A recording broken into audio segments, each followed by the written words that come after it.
Alrighty, we are live. Again, coming to you from Oxford, Mississippi. I'm George Ruggiero. This is Just G Live. We are taking on the NFC South, first division of the NFC that we're going to be talking about in this kind of series that I've still got going on. We just finished up the AFC on Wednesday. We are moving to the NFC today.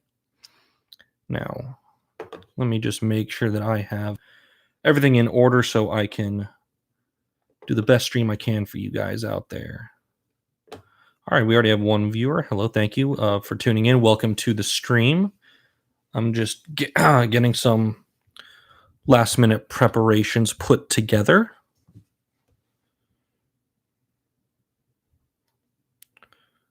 All right, let's see if I can get this pulled up. Perfect. I'll need that for later, but for right now, just me and you guys out there tuning in. Hope everybody is doing well with this whole quarantine thing going on. I know it's really tough. It's something that we've just got to stick it out through, and I'm sure we'll all be better for it after. So, like I said, we are talking about the NFC South today. Last season, the NFC South brought out one playoff team, and it was the only team in the division that had a plus record at the end of the year.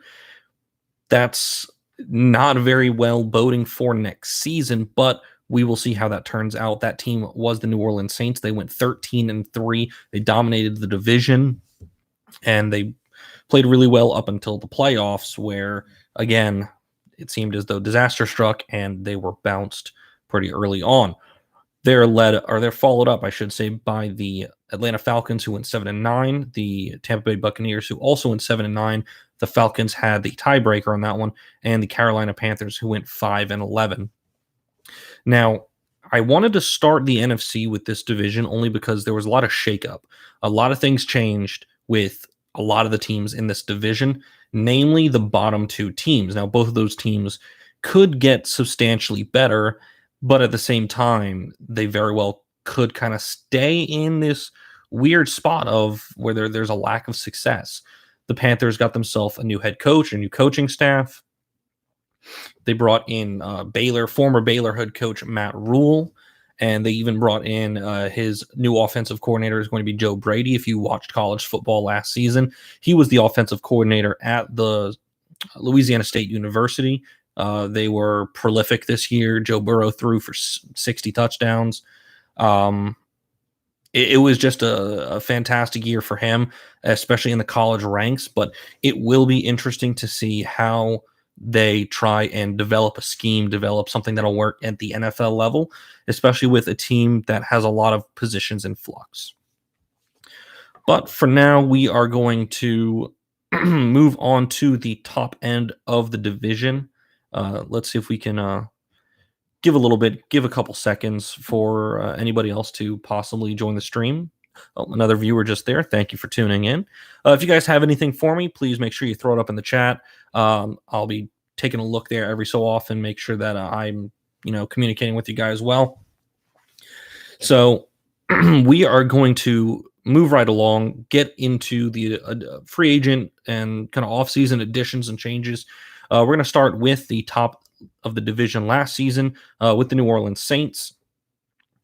They had, I wouldn't say a very slow offseason. They brought in some pieces, made sure that I think what they mostly did is they made sure to kind of lock up the players that they thought they would need for another run next season. They kind of took care of things in-house before they went along and went out onto the market and kind of splurged, went out and spent some money. So, firstly, the quarterback position with this team locked up Drew Brees for another 2 years. That's kind of where they really wanted to focus their attention, is making sure that their quarterback, was still with the team. even as some of the other elder statesmen quarterbacks of the NFL are kind of seeing the tail end of their career. The Eli Manning is retiring. Phillip Rivers isn't with the Chargers anymore. Ben Roethlisberger was hurt all last season. Tom Brady moved away from the Patriots. The Saints really saw that Breeze still had what it takes, even as he suffered an injury last season. He still has what it takes, has some left in the tank for another run at the playoffs. They also made sure to put a tender on Taysom Hill. He's been kind of their Swiss Army knife. He plays quarterback. He's extremely fast. He's great with his legs. And he's got a good arm on him, too. He's got great decision making, especially in the scheme that Peyton puts him in. But Hill's been kind of their Swiss Army knife. He'll play wherever he needs to, whenever they need him to do it. The Saints went out and brought in Malcolm Jenkins. Nice to see it, Bailey. Just in time, too, as we're talking about the Saints, seeing as they are the first in the division to go through. Malcolm Jenkins coming in on a 4-year, $32 million contract with $16.25 guaranteed. So that's an interesting one to me because Jenkins has been kind of a top defensive back for the Eagles the last couple of years. And I wouldn't say he's late in his career, but I certainly don't know if he's necessarily in the middle of his prime anymore. And that's why I find it interesting that they're bringing him in for that long of term. I agree that he's a great move. He's a great acquisition for the Saints, but I don't know if that amount of money and that amount of term is something that they needed to kind of give a player that by the end of that contract, it might not look like that contract is necessarily worth it for that type of player. They also made sure to bring back in defensive lineman David Onyemata, re-signing for a three-year contract. Andres Pete, an offensive lineman, coming in on a 5-year contract, and that's their big splash move. Apart from making sure that they kept Drew Brees, they signed him for 2 years and $50 million. Andres Pete coming in 5 years, $57 million. 33 of that 57 is guaranteed. They expect him to be a cornerstone tackle, make sure to protect Breeze, make sure he doesn't get hurt again next season like he might have done last season. To kind of shore up some other positions of question marks, the Saints made sure to bring in Emmanuel Sanders, a veteran wide receiver. He'll bring an extra level of depth to that wide receiving core. And another safety, DJ Swearinger, just a 1-year kind of flyer on him just to see if he can add something to that secondary that they might not have had before, even after bringing in Malcolm Jenkins. Losses for this team. There were a couple of these losses, but I'm not sure how many of them will truly impact the team next season. Teddy Bridgewater leaving, going to the Panthers, staying in the division, but going to play for his former head coach. Okay. Yeah. I was just about to get to that, Bailey. But that's a good point. Teddy Bridgewater going back to play under Matt Rule, who he played under at Temple.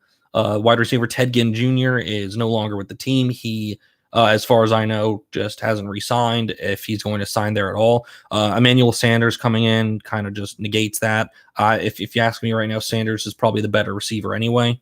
That's just me. Outside linebacker A.J. Klein going up to Buffalo. Cornerbacks Eli Apple going to the Raiders, and P.J. Williams no longer with the team. And the big loss for them, I'd say, this offseason has been safety Von Bell. Bell going up to Cincinnati to play with the Bengals. And that's kind of what Bailey just put up in the chat. Malcolm coming in for such a big contract. He used to play for the Saints.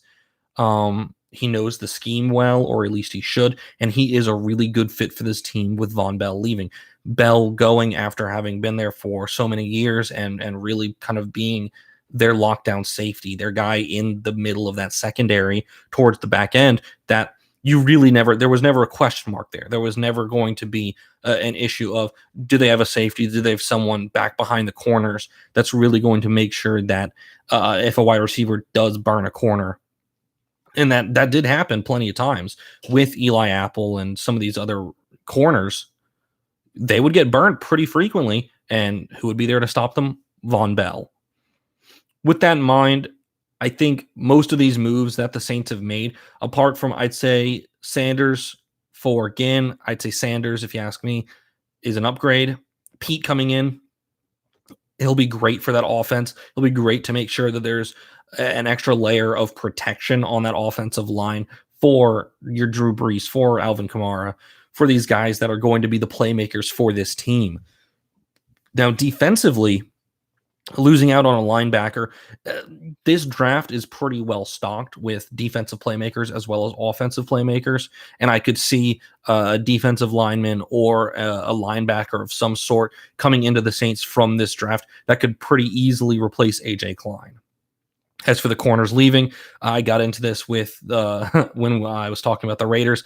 Eli Apple, he's just not very good, if you ask me. He hasn't been good his entire career, and he really, even though he might have been a staple of sorts on the Saints defense, he shouldn't have been. And them moving on from him, I think, makes that defense immediately better, especially after bringing in, if I'm not mistaken, they did bring in Jordan, I think it was Jenkins. His nickname is Jackrabbit. Came in from the Giants last season, midway through last season.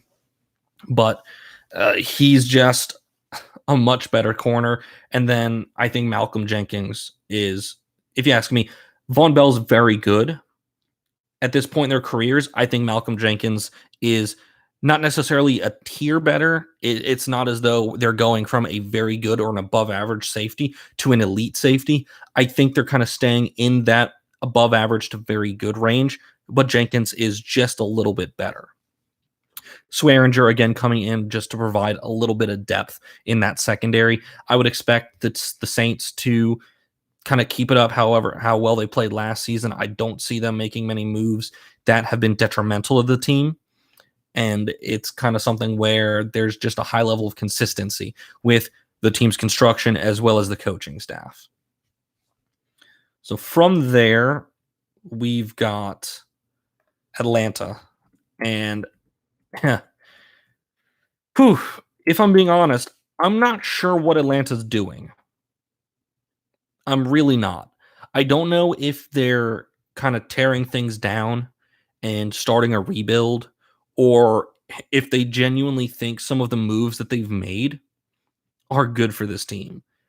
Because I'm looking at who they're bringing in versus who they're losing, and I just don't see it. I don't see a plan. I don't see what they're thinking or going towards in the future, because a lot of these moves that they're making are win now moves. And realistically, with the players that they're losing, this team is not in a win now space. Matt Ryan is a great quarterback, sure, but he doesn't have anything around him. He's got Julio, who's arguably one of the best wide receivers in football, but he lost Austin Hooper this offseason. He doesn't have a great offensive line to protect him, and it's not like the team's brought anybody in from free agency to help protect Matt Ryan. This team just doesn't feel like they're doing everything to win now, even though the moves that they're bringing in or the players that they're bringing in are win now players, especially when you compare them to who they're losing. So kind of just to move on from the general scape of that, the Falcons are bringing in Tyler Davison, defensive lineman, 3 years, $12 million. He's coming in to essentially replace someone like Claiborne or someone else on the defensive line that they're losing. They signed Dante Fowler Jr., awesome edge rusher. I love Dante Fowler Jr. Signing a 3-year deal worth up to $48 million. That's a lot of money for a defensive edge, for an edge rusher. This one is the one that I'm not a fan of necessarily for the Falcons. Bringing in Todd Gurley, yes, it's only 1 year, $6 million deal. Yes, that's not a lot of money, but we'll get into essentially the fact that they're swapping Devonta Freeman for Todd Gurley. I don't see that being so much of an upgrade, or I think that move is just extremely lateral. I don't see there being much of a difference at this point in their career between Todd Gurley and Devonta Freeman, except the fact that Todd Gurley doesn't have knees. He's got like a degenerative arthritis. How can you expect a player with an injury like that, in an injury history like Gurley's, to come in, be extremely productive, and put you in a place where your offense can produce with some of these other offenses in this division. And we'll get into some of the other ones later on, but some of these other teams are really putting it out there. They're really going for it this year. Now, at the same time, they trade for Hayden Hurst from the Ravens for a second and fifth round pick. I think that's a great move, especially losing out on Austin Hooper. Hayden Hurst was extremely impressive with that Ravens scheme last season. And I think that was a good move for them, especially when you lose out on a tight end like Austin Hooper. Now, here we go. Here's where we get into the losses for this Falcons team. They lost Devonta Freeman, Kenjon Barner, both running backs, wide receiver Justin Hardy, tight ends Austin Hooper, who went to Cleveland, and Luke Stalker. Stalker was kind of their depth tight end, but he was still valuable for the team nonetheless. Offensive lineman Ty Sambrailo going to the Titans, and Wes Schweitzer going to the Redskins. Both those guys have been starters, if not, second string guys on that offensive line for a good couple of years now, and they haven't done anything to really replace them. Losing, and this is all on defense. Defensive end, Adrian Claiborne. I think Dante Fowler Jr. is just a better defensive end, a better edge rusher. Linebacker Devondre Campbell went to Arizona. Vic Beasley went to the Titans. Here's the big loss for me on this defense. These two, they're the two secondary players that they're losing. Desmond Trufant went to the Lions. They cut him this season, and Jonathan Cyprien just hasn't landed with another team. But this is a team that over the last couple of years has been extremely well-rounded. They've had a strong offense behind Matt Ryan, Devonta Freeman, and Julio, and they've had a great defense or defense that at least can hold back other offenses and hold them to enough points for that offense to get in there and get the win. But when you're losing this much both offensive and defensive depth, I don't see the plan there if this team's even trying to go out and compete for this division. I don't know if they look at the Saints and say, look, they're a team that's still in win now mode as long as they have Drew Brees there and don't have another young quarterback ready to take over the reins. They're a team that's going to be at the top of the division. They're going to be a team that's always in win now mode. And we don't necessarily have the total talent to go out there and fix it or go out there and really challenge for the division. With that in mind, yes, the Falcons do have the draft to work with, but now it's turning into, this is one of those teams that they're going into the draft and going into free agency where they've got, a 10-page grocery list of needs. It's not as though that they just need, okay, if we can shore up this position, we can work and play for the division. It's not like that anymore. This is turning into, okay, we're losing 3 players off of our front 7 and bringing in 2. Well, now we need another defensive lineman or an edge rusher or a linebacker. Okay, we're losing 2 people from the secondary. How many people have we brought in to replace them? 0. Okay, we need to work on our secondary. We're losing 2 offensive linemen. We need some more of those. And like I said, yes, you're losing 2 running backs and bringing in Todd Gurley, but who's to say that Gurley even plays 10 games this year? Like, it's honestly mind-boggling when you have so much elite talent at certain positions and then essentially just kind of say, all right, sure, we have these guys. Let's not put anybody around them. That's kind of what it looks like with the Falcons right now.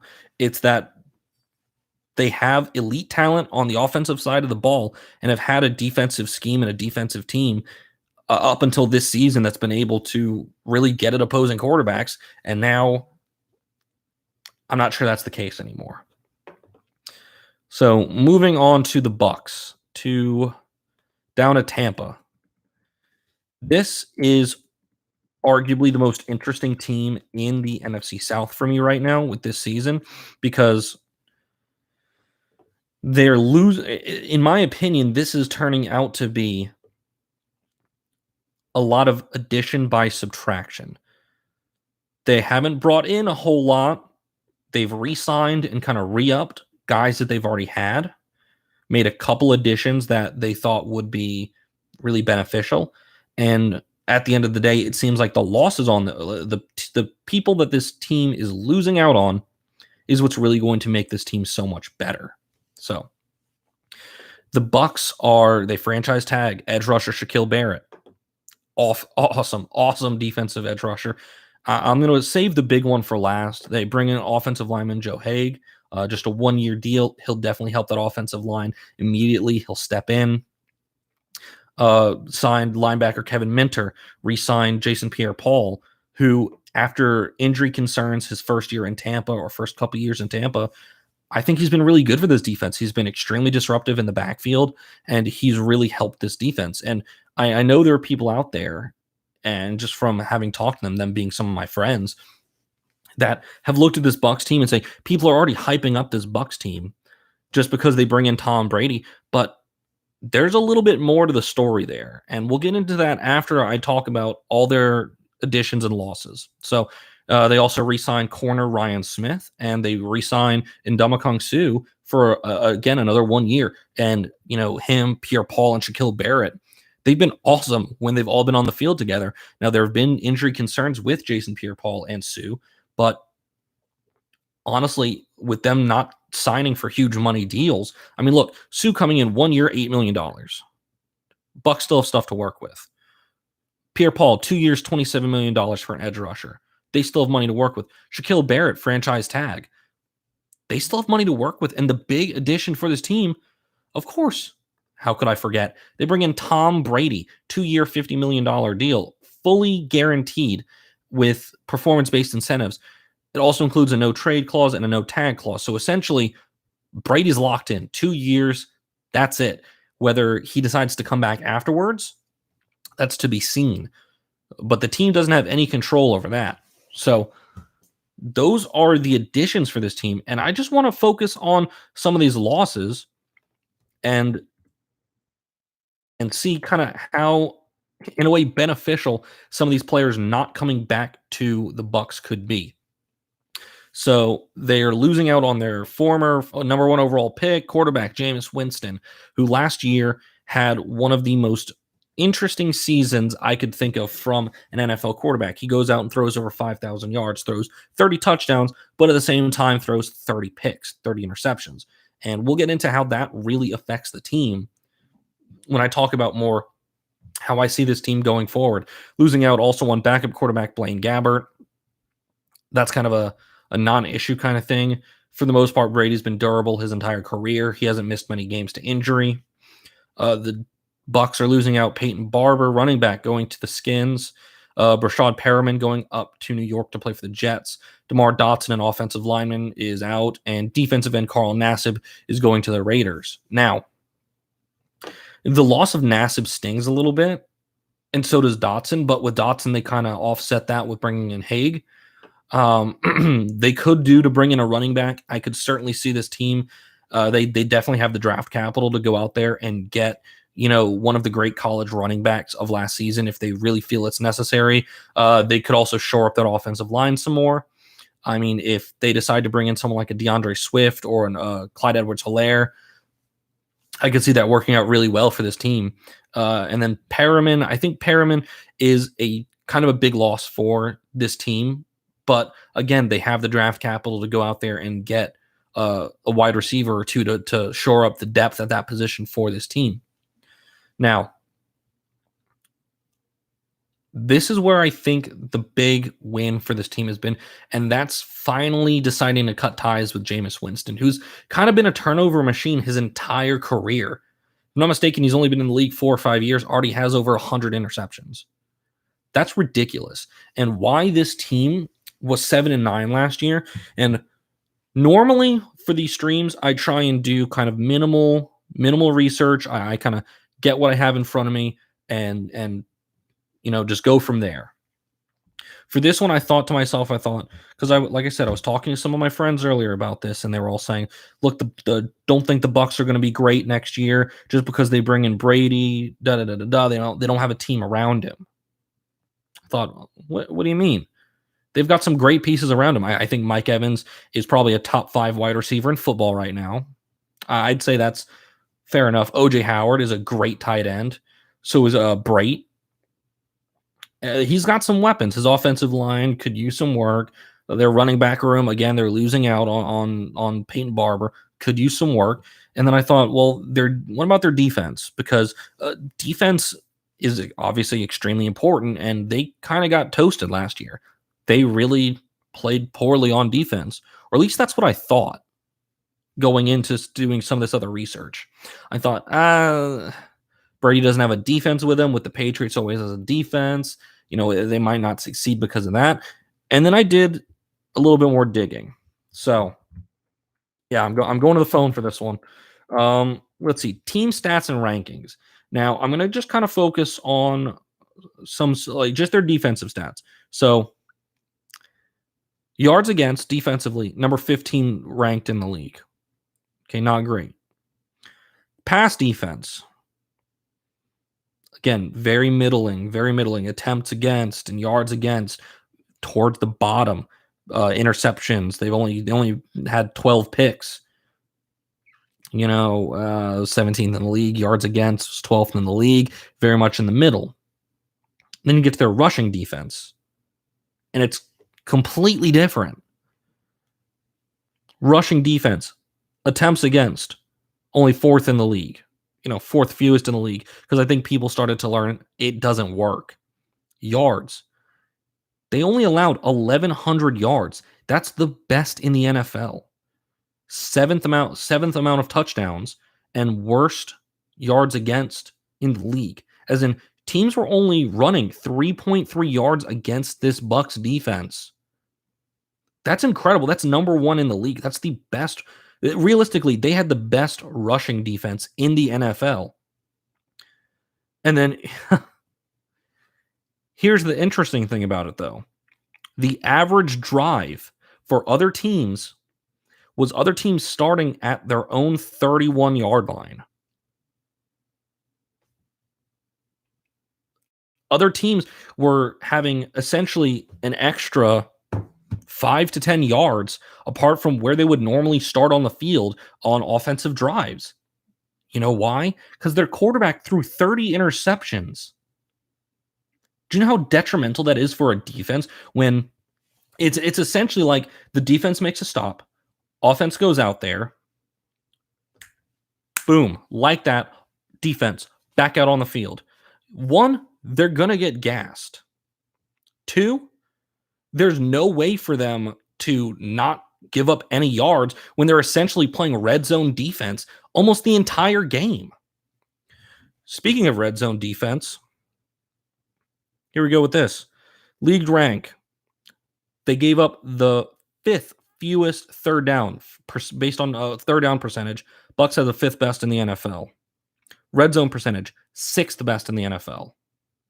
This is not a bad defense by any means, especially if they decide to go out there and work on their secondary, which they have every opportunity to during the draft. I genuinely think this Bucks team is going to get better, but just because I don't think Brady's not a gunslinger. He never has been. If Bruce Arians can get out there and work on a scheme that works with Brady and works with the rest of this offense, and they're going to have the draft. They're going to have a good draft. I've got a feeling that they're going to go out there and make sure that they bring in pieces that they need. And I think this is going to be a good Buccaneers team just because they aren't turning over the ball, in the top 5 in the NFL. Brady's never been turnover heavy. Sure, he might have had a couple more last season just because his skills are diminishing a little bit from age. But if they can scheme around him, and if you ask me, I'm looking at this Bucks offensive, skill position group. This is probably one of the better groups of wide receivers that Brady's ever had in his career. Sure, none of these guys are a Randy Moss. But realistically, when you're giving the guy, probably 2 top half of the NFL tight ends and a top 5 wide receiver in the NFL, and then you're able to go out and kind of add some more depth to that from the draft, you're in a pretty darn good spot, realistically. And I just think the defense is going to show out and play much better when, they're not on a short field, probably 40% of the time. I think that's kind of just as it goes. And Also, I just noticed a couple more people have tuned in. Thank you guys so much for tuning in. Alex, I see you in the chat right there. I appreciate that. Make sure to, like you said, go watch the first half later on. It'll be on the YouTube channel pretty much right after the stream ends. Now, this is just something for you guys while I move on to the Panthers. Put it down in the chat. What do you guys think of this of the Bucks team this year? After some of this other maybe info you might not have had before, let me know what you guys think, and we can kind of double back to them later after we get through the Panthers. Now, the Panthers, they have brought in a lot. They have made a lot of acquisitions. They've made a lot of changes with this team. And just as they have had a lot of additions, they've had a lot of subtractions. So this one might end up going a little bit longer than some of the other ones, but just because there's a lot of turnover with this Carolina Panthers team, I mean, we might as well just start with the coaching situations. I mentioned it earlier. They brought in Baylor quarterback Matt Rule to coach the team, and we'll just have to see how his system works at the NFL level. It worked extremely well in the college ranks. Baylor was arguably one of the better teams in college football last season. So we'll kind of just have to see how he's able to adjust and make changes to his scheme. But in the meantime, the Panthers have brought in a lot. Brought in wide receivers, Robbie Anderson coming down from the Jets, Pharaoh Cooper, wide receiver coming from Los Angeles, the Rams, that is. Those are kind of some additions to their offensive group. They bring in Trey Boston. He's not coming in. He's staying with the team 3 years, $18 million. Seth DeValve, tight end, just agreed to a contract with the team. John Miller signing with the Panthers on a 1-year deal. He's an offensive guard. Russell Okung coming in from the Chargers. They just traded Trey Turner for Okung. That was a 1-for-1 deal. PJ Walker, back kind of coming in to back up, signing a contract with the Panthers. If I'm not mistaken, Walker's coming in from, I want to say, from the XFL. Let me do a little bit of digging. Played at Temple, undrafted free agent for the Colts. And yes, I was right. That's one of the more interesting moves to me. PJ Walker going to the Panthers, probably to back up or maybe even challenge for the starting quarterback role. He did play at Temple, and he's coming in from the Houston Roughnecks of the XFL.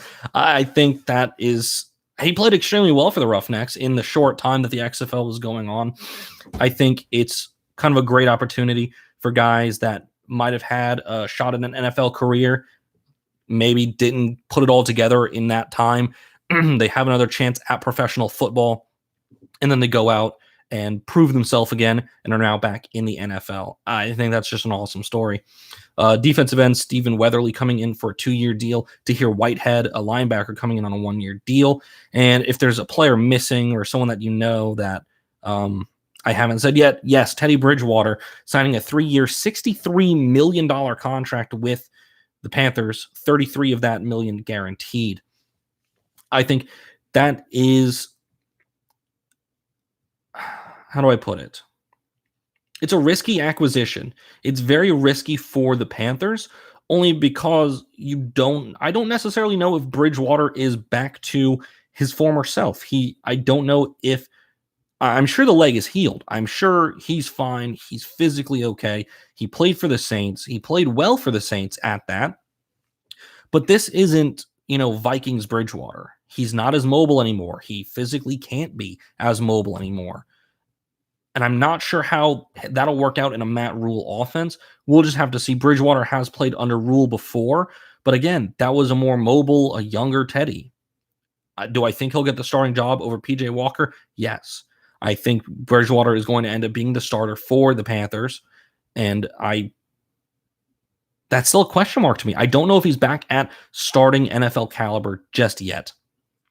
But as we're talking about the quarterbacks that the Panthers are bringing in, got to talk about the quarterbacks that they're losing out on. So, and again, this list of losses for the Panthers is extensive. There are a lot of guys that they are missing now. So, The quarterbacks that they're losing, they decided to release Cam Newton kind of unceremoniously. Yeah, of course, they had everything going on the social medias that they had of them saying, thank you for everything you've done. They brought them to a Super Bowl and all that. But at the end of the day, they cut him just because either they didn't want him to just kind of be an incumbent starting quarterback, and he hasn't performed.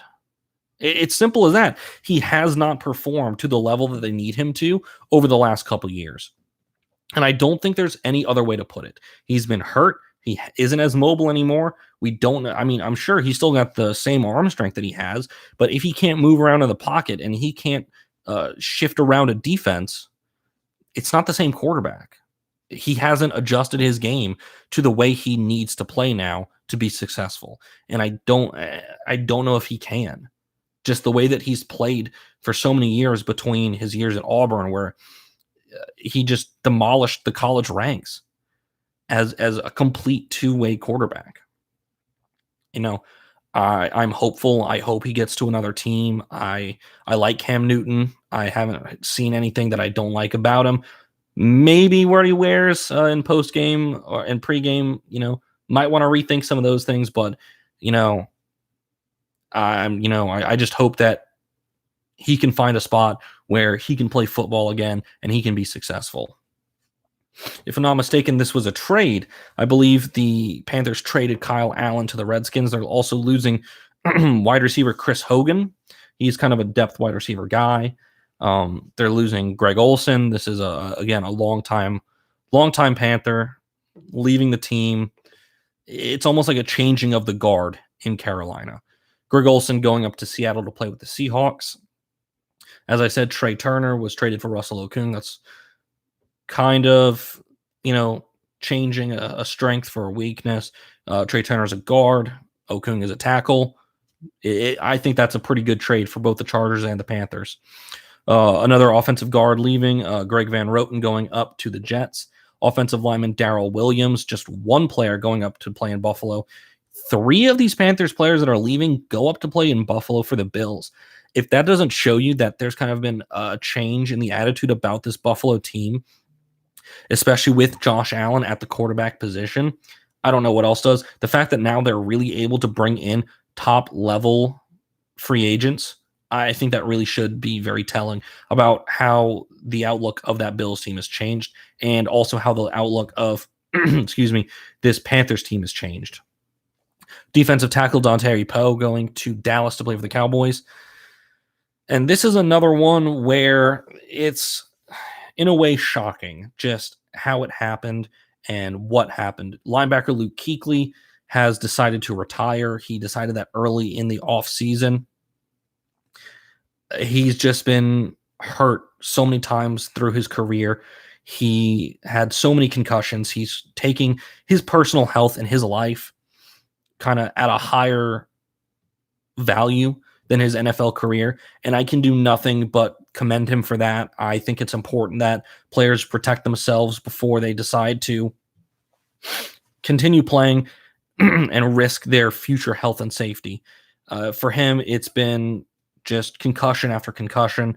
And it's a shame to see a linebacker like him leave the game just with how dominant he's been throughout his career and just how good he makes that Carolina defense. But best wishes to him. He's just decided, my health is more important. And I just have to respect that. Panthers also losing out defensive ends, Mario Addison and Vernon Butler, both going up to Buffalo. Those are the 2 other players from the Panthers going up to play for the Bills. Bruce Irvin, defensive end, also going up to play for the Seahawks, teaming up again with his friend Olsen. Defensive tackle Kyle Love, no longer with the team. Corner James Bradbury going back up to the Giants. That's a good signing for the Giants. I think he really shores up that secondary, especially in the corner position. And it doesn't surprise me that Dave Gettleman, the former general manager of the Panthers, would go out and decide to sign somebody like Bradbury, especially for as much money as he made. They're also losing corner Ross Cockrell and safeties Eric Reed and Colin Jones. Now, like I said, that's just a lot of turnover. There's a lot going on in Carolina. The one thing, or there's a couple things with this team that I'm not sure about. I think they possibly get better. I do think Teddy Bridgewater is much better than Kyle Allen. That's just where I'm at. Kyle Allen is a young quarterback. Cam Newton's hurt. They're bringing in PJ Walker, who played well for, he played consistently well for the Roughnecks in the XFL. Sure, the quality of football might not be as good. It might not be there. But to play at a high level against other professional players, it's got to tell you something. Teddy Bridgewater played well. I think he'll be a good starting quarterback for the Panthers. My big question mark, again, is now it's twofold for this Panthers team. It's in their coaching staff, just because it's extremely young. They don't have experience at the NFL level, and it'll just have to be a lot of experimentation, a lot of plugging players in, seeing if they work, taking them out again, and if, a lot of back and forth. And with their defense, they're losing a lot of depth on that defense, and through free agency, they really haven't done much to shore that up. That said, as with all these teams, they have the draft coming up this month. We'll just have to see how that changes some of these rosters. And I very well may have to go back and have another stream or two later on after the draft and kind of re-rank these divisions. But that's where we're at for now with this show. I think it's time to take a look at this division as a whole and kind of re-rank them after we've gone through some of the additions and subtractions. So the Saints went 13-3 last season. I don't see them, losing many more games. Maybe they take one more loss just because maybe they have less defensive depth. I don't know. They've done such a good job this season of kind of replacing who they've lost with suitable replacements. Maybe they could work in the draft on their front seven. That defense could always use some work. They've always had a great offense under Drew Brees. No surprise there. I think the Saints still just take this division by storm. I don't see them losing their stranglehold on the division. There's nothing that they've done that's made me think, okay, the Saints team is not going to be good next year. The Falcons, on the other hand, it's a tough one to pick because the Bucs haven't shown it to me yet, and the Panthers also haven't shown it to me yet. But on paper, both the Bucs and the Panthers have a better team than the Falcons right now. And yeah, I get it. The Falcons have Matt Ryan. Yeah, they have Julio Jones. But if you don't have anybody else around them, what does that matter? Yeah, I get it. Dante Fowler Jr., great edge rusher. They're losing a great edge rusher. They're losing good guys in their secondary. I just don't see it from the Falcons. I actually take them and I drop them down to the bottom of the NFC South. I do think it's a competitive division again next season, but I just don't see it. I don't see them putting up the same performance that they've been able to in years past. And in the Falcons going down to, I think both the Bucs and the Panthers go up a slot. I've been very impressed by the way that the Buccaneers have decided to kind of take care of things in-house, take care of the things that they know worked from last season. Like I kind of worked or talked about, their defense, it wasn't actually that bad last year, and they've got every opportunity in the draft to kind of make it that much better. And then they bring in a quarterback that doesn't give away the ball. They played 16 games. They're not losing 2 turnovers, not giving the other team a touchdown every game from the offensive side of the ball.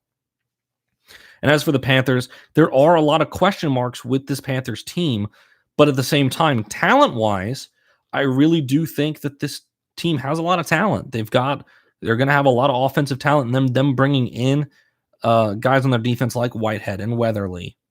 I think that's going to be important for that front seven, and Trey Boston just coming back just adds to it. A lot of the players that the Panthers are bringing in have already played under Matt Rule. They already have experience with his system, and they'll just have to see how it works. One of the other big things that's going to be interesting with this Panthers team to me is how Joe Brady performs at the NFL level. I think that'll be something interesting to see after how successful LSU was last season. Now, I think that's all I have for today. I'll stick around and chat a little bit if you guys have anything you want, have some other questions. Again, I want to see what you guys think. Throw it up in the chat, what you guys think of how the I'm most curious about the Buccaneers next season. Let me know what you guys think. I'm going to take a quick look at the other divisions in the NFC, and you guys can even let me know what division you guys might want to see next. I do just have to go through the NFC until we are done with that. And this is going to be just a little sneak peek. I'm going to throw up a poll later on, maybe even tomorrow. I'll let you guys in on this a little bit ahead of time, just because, look, everybody's starving for some good sports content, and I understand that. So I just might, hint, hint, wink, wink, throw up a poll and see if there's anybody that wants to see some baseball, because we all know it doesn't look like baseball's coming back anytime soon, just like pretty much every other sport. And their season hasn't started yet, as sad as that is for me. So let's see. NFC East could be interesting. Already did the South.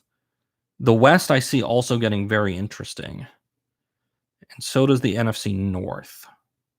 I think the NFC is just going to be, again, it's going to be really good next season, just as it was this past year. I've already done the South. You know what? Let's just flip the script. We're going to do the NFC North next stream. Today is Friday. So come back Monday, 5 o'clock, same time, same place. Monday, we're going to be talking about the NFC North. Thank you, everybody, for tuning in. I really appreciate it. I hope everybody is out there staying home, staying safe. I'm glad that if you guys enjoy this is something that I'm able to provide. Maybe make all this a little bit easier on you all. And just with that, thank you so much. I've been George Ruggiero, and this is Just G Live. We'll be back Monday, 5 p.m., talking about the NFC North. Thank you.